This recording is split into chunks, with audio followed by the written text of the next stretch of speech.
Hello everyone, I am Nikhil Pandey. Welcome you all to my channel Dream Shiksha. Guys, आज हम class 9th science के chapter first matters in our surroundings को समझेंगे। इस chapter को हम बहुत ही इजी वे में प्रैक्टिकल अप्रोच के साथ समझने वाले हैं ताकि आपको कुछ भी रटने की ज़रूरत ना पड़े। सो गाइस, वीडियो को बेहतर समझने के लिए वीडियो को लास्ट तक देखिएगा और वीडियो पसंद आए तो वीडियो को लाइक ज़रूर कीजिएगा। सो गाइस, स्टार्ट करते हैं आज की क्लास। सो क्या होता है matter? What is matter? Anything that occupies space and has mass is called matter. So कोई भी चीज़ जो किसी स्पेस को ऑक्यूपाई करती है और उसमें कुछ मास होता है उसे हम क्या कहते हैं? मैटर कहते हैं। एक तरीके से आप बोल सकते हैं कि यूनिवर्स में जितनी भी चीज़ें हैं वो कुछ ना कुछ मटेरियल से बनी है और उसे ही हम मैटर्स कहते हैं। हमारे पुराने इंडियन फिलोसफर हैं, उन्होंने मैटर को 5 बेसिक एलिमेंट्स में डिवाइड किया है। उनको हम पंच तत्व भी कहते हैं। तो वो क्या एलिमेंट होते हैं? एक air, earth, fire, sky and water. तो 5 बेसिक एलिमेंट्स कौन से होते हैं? Air, earth, fire, sky and water. Examples of matter. So table, rock, glass of water, cylinder, even you, मतलब आप भी एक तरीके से मैटर्स का एग्जाम्पल है। मतलब हमारे आसपास जो भी चीज़ें हैं वो सब क्या है? मैटर्स। हमारे आसपास प्रिंटर है, लैपटॉप है, पेन है, कॉपी है, ये सब क्या है? मैटर्स है। तो हमारे आसपास जो भी चीज़ें दिखती हैं वो किसी ना किसी मटेरियल से बनी है और वो सब क्या है? मैटर्स हैं। चलते हैं नेक्स्ट स्लाइड की तरफ। तो समझते हैं characteristics of particles of matter. तो मैटर के करेक्टरिस्टिक्स क्या होते हैं? The particle of matters are made of tiny particles. जो मैटर्स के जो पार्टिकल्स हैं वो बहुत ही छोटे छोटे टाइनी पार्टिकल्स से बने होते हैं।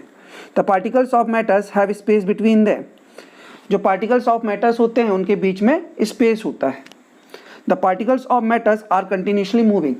जो मैटर्स के पार्टिकल्स होते हैं वो क्या करते हैं? कंटिन्यूसली मूव करते रहते हैं। The particles of matter attract each other.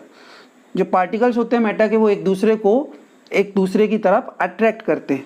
चलिए एक एक करेक्टरिस्टिक्स को हम प्रैक्टिकली समझते हैं। The particles of matter are made of tiny particles. तो इसे हम एक तरीके से एक्टिविटी के साथ समझेंगे। डिजॉल्व 2-3 क्रिस्टल ऑफ पोटेशियम पर magnet in 100 ml of water in a beaker. तो अब क्या करेंगे? एक 100 ml का बीकर लेंगे, ठीक है, उसमें 100 ml वाटर रखेंगे। क्या करेंगे? बीकर लेंगे एक, उसमें 100 ml वाटर रखेंगे। आप 2-3 क्रिस्टल ले लीजिए, किसके? पोटेशियम परमैंगनेट के।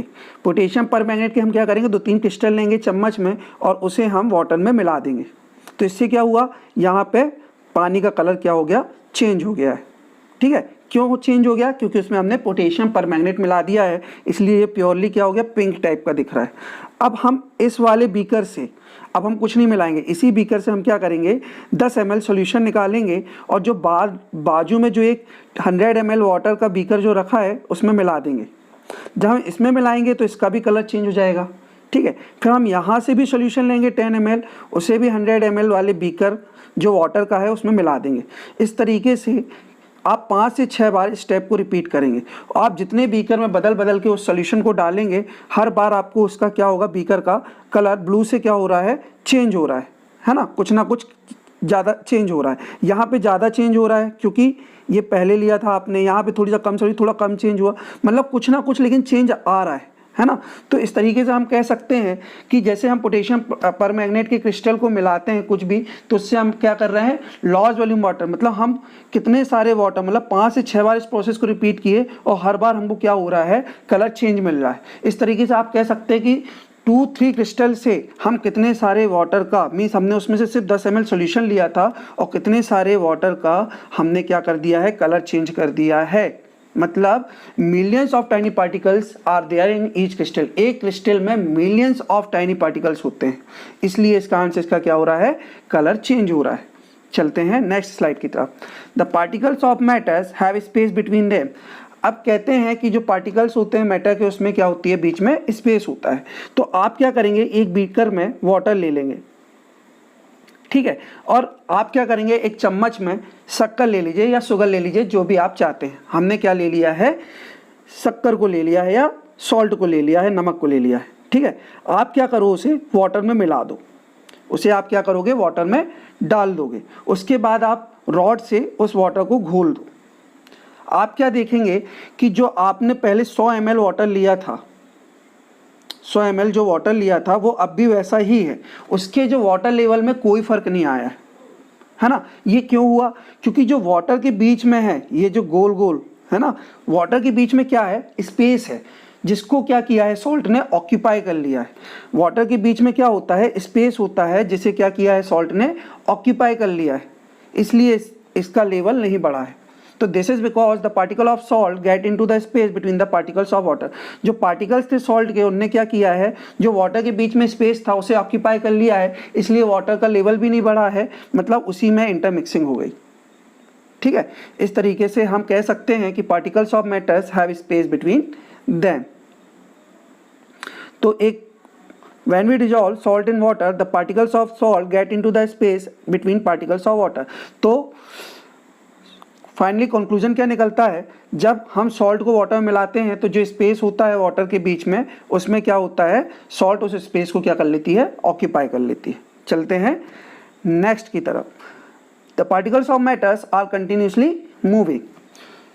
तो जो पार्टिकल्स होते हैं वो कंटिन्यूसली क्या करते हैं? मूव करते हैं। तो आप एक काम करिए, पानी ले लीजिए फिर से बीकर में, और आप क्या करेंगे? आपके पास इंक होगी ब्लू या रेड कलर की, उसे आप कुछ ड्रॉप उसकी डाल दीजिए और उसको आप कुछ देर के लिए छोड़ दीजिए। इंक क्या होगी? धीरे धीरे पानी में क्या करेगी? मूवमेंट करेगी, है ना, और फैलती जाएगी। पहले देखिए थोड़ा सा फैला है, ठीक है, फिर थोड़ी देर बाद और थोड़ा समय और लेगी तो पूरे में बहुत ज़्यादा पोर्शन में फैल जाएगी, और धीरे धीरे करके पूरे में फैल जाएगी। तो इस तरीके से जो इंटरमिक्सिंग हुई है टू और डिफरेंट टाइप्स ऑफ मैटर की, इसको हम क्या कहते हैं? डिफ्यूजन कहते हैं। हमने क्या किया? थोड़ी सी इंक डाला, थोड़ी देर के लिए, कुछ घंटों के लिए छोड़ दिया, पहले वो इतने में फैली, फिर धीरे धीरे इतने फैली, और फिर तो पूरी तरीके से पानी में घुल गई। तो ये जो इंटरमिक्सिंग हुई है डिफरेंट मैटर्स की, इसको हम क्या कहते हैं? डिफ्यूजन कहते हैं। इसमें हमने कुछ नहीं किया है, हमने सिर्फ 2-3 ड्रॉप्स को डाला है, उसके बाद हमने सोल्यूशन को छोड़ दिया है, तो वो ऑटोमेटिक खुद ही उसमें क्या हो गई? इंटरमिक्सिंग हो गई। और जो ऑटोमेटिक इंटरमिक्सिंग होती है उसे हम क्या कहते हैं? डिफ्यूजन कहते हैं। ठीक है, हमने इस पर कोई भी मिक्सिंग नहीं की है, ना उसमें हमने रॉड चलाई ना कुछ चलाई है, वो खुद ही मिक्स हो रहा है। जो खुद से इंटरमिक्सिंग होती है उसे क्या कहते हैं? डिफ्यूजन कहते हैं। ठीक है, समझ गए? चलते हैं नेक्स्ट एक्टिविटी की तरफ। The particles of matter attract each other. जो पार्टिकल्स होते हैं मैटर के, वो एक दूसरे को क्या करते हैं? अट्रैक्ट करते हैं। सो एक्टिविटी कहती है take an iron nail, a piece of chalk and a rubber band. तो आप क्या करें? एक आयरन नेल ले लीजिए, है ना, ये आयरन बॉल है, आप इसकी जगह आयरन नेल ले सकते हैं, है ना, या रबर बैंड ले लीजिए, है ना। रबर बैंड यानी आप जो रबर यूज़ करते हैं, है ना, जो बाल में लगा लेते हैं, या कहीं भी आप पॉलीथीन में पैकिंग होके आती है जो रबर, है ना। Try breaking them by hammering, cutting और स्ट्रेचिंग। तो आप उसको अब क्या करिए कि ब्रेक करने की कोशिश करिए। It is more easier. और एक चौक भी ले लीजिएगा। आपने क्या क्या ले लिया है अभी? एक आयरन नेल ले लीजिए, आयरन नेल यानी खील जो घर में यूज़ करते हैं, ठीक है। अ पीस ऑफ चौक, एक चौक ले लीजिए, ठीक है, और रबर बैंड ले लीजिए। क्या ले लीजिए? रबर बैंड ले लीजिए, ठीक है। और अब उसको आप कोशिश करिए कि हैमर के द्वारा या कट करके या स्ट्रेच करके आप क्या करिए? उसको तोड़ने की कोशिश कीजिए, है ना। It is more easier to break the chalk. अब चॉक को तोड़ने में आपको बहुत आसानी होगी, ठीक है, आप तोड़ के देखिएगा, आसानी से हाथ से ही टूट जाएगी, है ना। Less easier to break the rubber band. अब आपको रबर खींच के आप तोड़ने की कोशिश करेंगे, है ना, तो थोड़ी सी कठिनाई होगी, एक ईजिली नहीं टूटेगी, आपको बहुत ज़्यादा उसको क्या करना पड़ेगा? स्ट्रेच करना पड़ेगा, तब वो जाकर टूटेगी। And difficult to break the iron nail. जब आप खील में ठोकेंगे तो क्या खील टूट जाती है क्या? नहीं, इसको क्या होता है? सॉलिड है, थोड़ा सा डिफिकल्ट होता है इसको ब्रेक करना। तो ये क्यों होता है? क्योंकि जब क्या होता है, this is because the particle in the iron nail are held together with greater force. तो जो पार्टिकल्स होते हैं जिसमें ग्रेटर फोर्स होता है, उनके बीच में जब अट्रैक्शन फोर्स बहुत ज़्यादा होता है तो वो ईजिली ब्रेक नहीं होते, वो क्या होता है? डिफिकल्ट होना ब्रेक करना। तो लोहे में क्या होता है? आयरन में क्या होता है? आयरन क्या होता है? एक तरीके से सॉलिड होता है। आयरन क्या होता है? एक तरीके से सॉलिड होता है, तो उसे ब्रेक करने में क्या होता है? थोड़ी सी कठिनाई होती है, ईजिली ब्रेक नहीं होता है, ठीक है। फिर बात करते हैं रबर बैंड की। रबर बैंड जो है उसे क्या होगा? थोड़ी कम कठिनाई होगी as compare to iron nail, but chalk के कंपैरिजन में हमको ज़्यादा कठिनाई होगी ब्रेक करने में, क्योंकि हमें स्ट्रेच करके खींचेंगे तब जाके वो ब्रेक होगी। और चॉक को आप आसानी से तोड़ सकते हो, हाथ से टूट जाती है ना। तो इस तरीके से तो आप कह सकते हो यहाँ पे क्या था, चॉक में क्या है, लेजर फोर्स रहा होगा, कम फोर्स रहा होगा। फिर रबर में क्या रहा होगा, थोड़ी ज़्यादा फोर्स रहा होगा। और आयरन नेल में क्या रहा होगा, बहुत ज़्यादा फोर्स रहा होगा। इस चक्कर में क्या है, हमको कठिनाई होती है। इस तरीके से हम कह सकते हैं कि particles of matter attract each other. जो जितना ज़्यादा अट्रैक्ट करता है वो उतना ज़्यादा मजबूत होता है, जो जितना कम अट्रैक्ट करता है वो उतना ज़्यादा लेस मजबूत होता है या ईजिली ब्रेक हो जाता है। ठीक है। सो गाइस, आज के लिए इतना ही। हमने कैरेक्टरिस्टिक समझी है मैटर की। ये हमारे वीडियो का पार्ट फर्स्ट था। नेक्स्ट वीडियो में हम इसका पार्ट 2 लेके आएंगे। सो गाइस, वीडियो पसंद आया है तो वीडियो को लाइक करिएगा, अपने दोस्तों के साथ शेयर करिएगा। मिलते हैं नेक्स्ट क्लास में फिर से एक नई वीडियो के साथ। तब तक के लिए थैंक यू। जय हिंद।